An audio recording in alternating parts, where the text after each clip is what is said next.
So before selecting or assigning a coil tubing string to perform a job on a particular well, coil tubing engineer makes sure that the string which is selected for that well must be able to withstand the maximum tensile load when it is at the bottom of the well.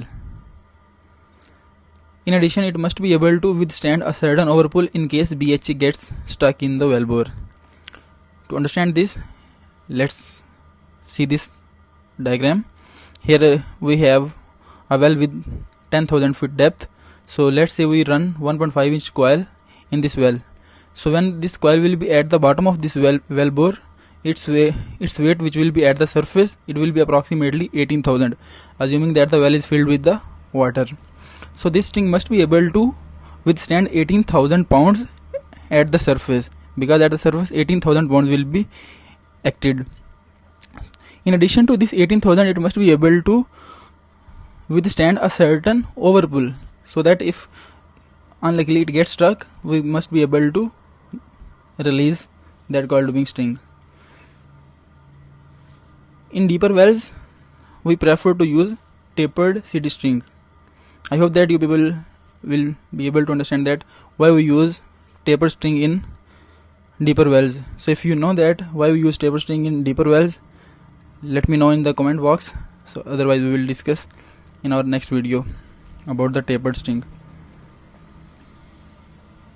The other criteria which the coil tubing string must be satisfy is that it can achieve the maximum reach required in case of horizontal wells. If it reaches to target depth in horizontal well, it must be able to transfer a certain weight to it, especially when we are performing milling jobs with coil tubing. So to understand this, let's consider this diagram. So in this diagram we have a horizontal well. So the coil tubing string which we are selecting to perform a particular job, it must be able to reach up to the target depth, because coils with different diameters are have different horizontal reach. For example, if we are running 1.5 inch coil tubing string, it's quite possible that it is unable to reach to the target depth.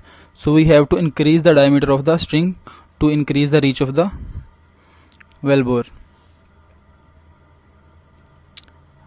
The other criteria which it must follow must be satisfied is that in addition to reach to the maximum depth in the horizontal well, it must be able to transfer the weight on the bit, especially if we are performing milling job, because to perform milling job we have to provide a certain weight on the bit. The third criteria which the coil tubing string must satisfy is that it must be able to allow the maximum required pumping rate within allowable pumping pressure. And the fourth criteria is the burst and collapse pressure limits must be within the working pressure range. That is, it must be able to withstand the maximum internal and external pressure which we have to encounter during the job. That's all for this lecture.